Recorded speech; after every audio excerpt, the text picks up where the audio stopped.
Every now and again I get hold of the machine that I've never seen before, apart from a couple of pictures. This is one of those pictures. It's in Italian, it's found on Vacuum Land, and there's a couple of commercial cleaners on it. There is a U708008, but that's a 912, and then there's the U4082, which is an office cleaner. Office? Well, I'm not in an office, I'm in a bedroom, but behind me we have this Tangoed Beauty, which we need to do a before video of because I'm refurbishing it for somebody. What is it? Well, let's find out.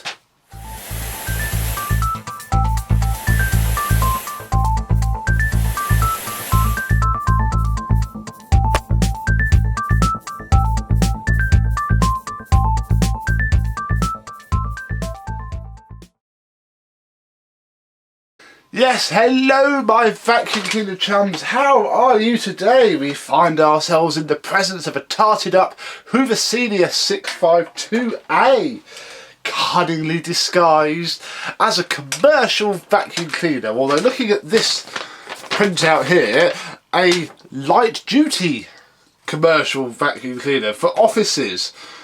Well, I can read enough Italian to see the word semi-industrial, as opposed to the, completely industrial bigger ones that they did of the era. This is a Senior 652A. Although underneath has the ratings plate that says U4082. I can't really show you it yet. We'll have a look at that in a minute. But it dates from October 1979, and this is the prized possession of a Mr. Richie, who I have a couple of machines for him, and I'll hopefully get this one apart this weekend, so I'm doing a video of it now before, so I can crack on really. Well, we'll start at the top because I can keep you there. It's such a senior design really. The handle, the top of the handle has pulled itself up, which is what this bit here is. So I'm hoping that if I can take this off, and I should be able to, because it feels a little bit loose. You used to dip these in boiling water and they do fall out. I can then put it back on properly. So there's that. We have the bag slide, well, the bag hook here with an internal strap, as they do, to stop it from being too heavy. The top cord hook rotates. On this particular example, we'll take the cable off. I'm presuming it might be the original cable. Don't think it's the original plug, but my gosh, doesn't it match? So that's nice, that can stay. I'm no good at IDing cable. I think I'll learn. But it's not dated. It may or may not be right. We shall put the top cord hook back up and move down the machine to the bag, because the bag is a heavy duty bag. Let me see if I can take it off. It does in the usual Hoover Senior way. God knows what's living inside of it, so I'll be a little bit careful because this has been in a garage for a long time. But it has a leatherette patch sewn onto it. It's also, and this is a big pain in my bum, got the Hoover logo screen printed badly onto the bag, so I don't think I dare wash this, which is a shame because it would probably do it the world of good, but I just can't risk it. So I think this is going to have to be, well, the bag slide comes out anyway. Oh gosh. Yeah. I think to start with it will just have a very good vacuum. It's a shame because washing it would help, unless I just literally dip the bottom end in and out a lot and swoosh it about and clean it. But if it's the same type of screen printing that was on Turbo Power soft bags or a Turbo Light that did it, that's just going to disappear, and I can't have that. I might actually I've got some Sebo Duo P and Dyson Zorb still got all that Zorb powder from the oldie video that we did on that. So maybe we could look at, well, I could look at dry cleaning it and do that. It's got a sort of bag flange, plastic, not metal, but that means that I can take it off and wash the flange, so that's good at least. But yeah, I don't think I'd dare wash that bag, which is a shame because it would probably do it the world of good. But if that Hoover logo comes off, I cannot get it back on. So I don't think we shall have a biscuit, and we shall not risk it. Let's have a look further down. Further down we can see its Hoover seniorness. It has the usual release pedal, height adjustment. That's all identical to a normal senior. The way that the cable goes down and through, on off switch on the side. No headlight on this model. No such frivolities needed for an upright commercial senior. There's in place of the headlight lens is just a cover, which again I cannot machine polish it too much. I can machine polish up to there, but obviously that Hoover feels ever so fragile now, let alone if I polish it. Nice mottled painted base, that's very good, that won't need any work at all.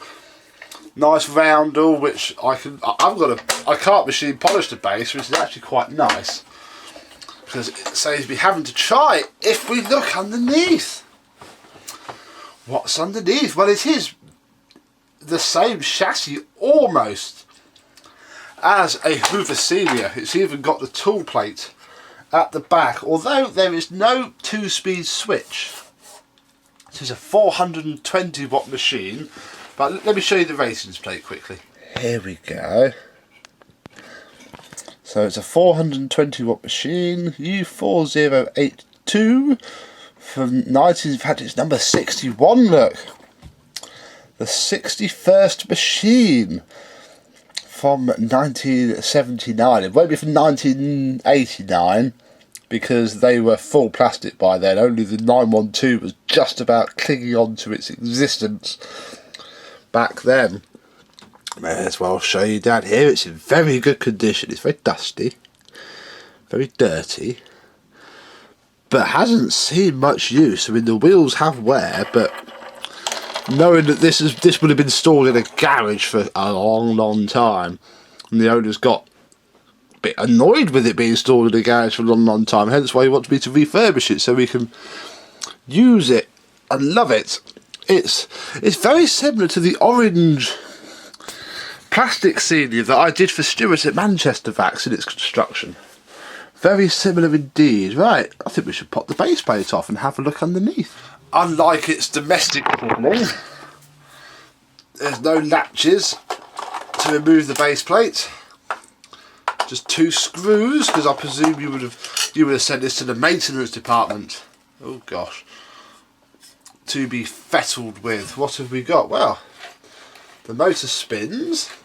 I'm trying to see if it's going to crawl out of it. Really, the motor spins. The brushes are impeccable. So that's good. In fact, even the brush roll itself isn't rusty. So that's very good as well. The belt is incredibly perished. But we'll leave it on. I did bring a new belt with me. And look at that, it's going to be a bit of a tight fit. So maybe it has a slightly different belt. But we won't use that for now. We'll stick with the belt that's on it. The brush roll isn't seized. So that's okay. There's 2 examples of how to fit the belt. It's very interesting. Very basic. And very, very nice. So, oh, that's good. Even the seal for the base plate is in good order. So, with a good clean up, that will come out very nicely indeed. It shouldn't need too much, this, providing it runs, of course. And I think we should do the screws back up, refit the bag, and the bag actually does have a hole in it, so I don't quite know what's going to burst out of it.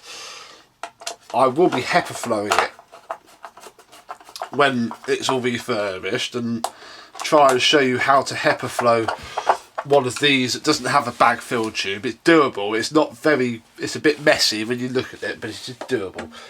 So we can have a look at that. So I'll get the bag fitted and we'll see if it runs.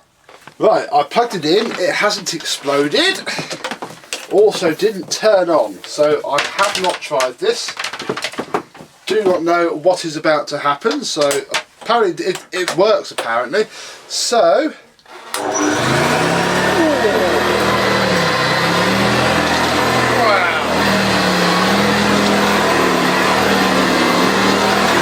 Oh, that's difficult to push!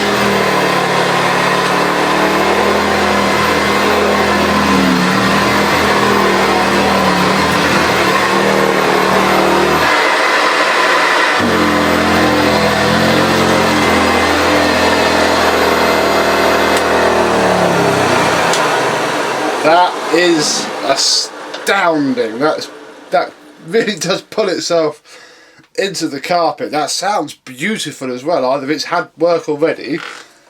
Richie is a massive vacuum cleaner collector. Most of you probably know who I'm talking about.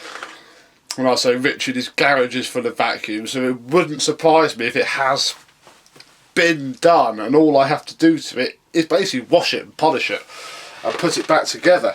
That's amazing, even on the highest pile setting on this very short carpet, because it pulls the carpet up.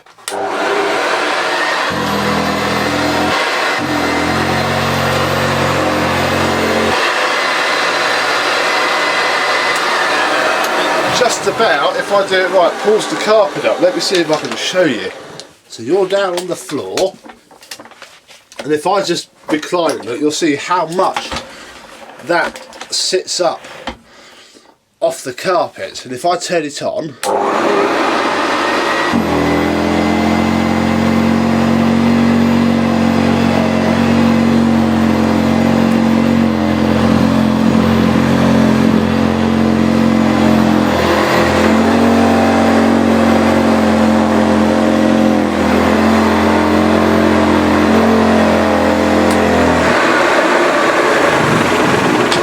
let's go if you're not careful.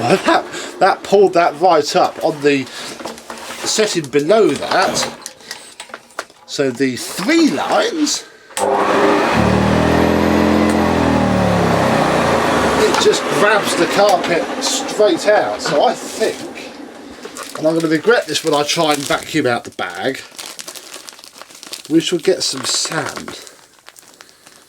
And I might even be able to leave you there for this test. Don't know, we'll see how it comes out on camera. If I don't think it's very good, we'll have another go. But down there, we might be able to see it.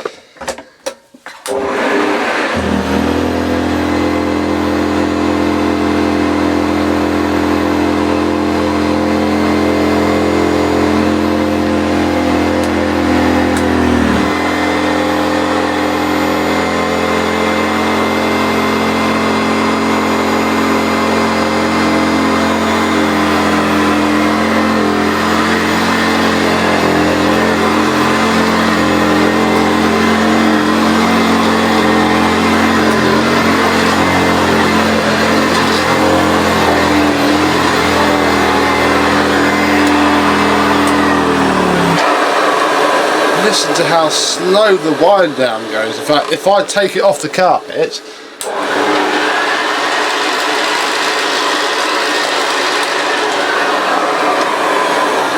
that is absolutely amazing.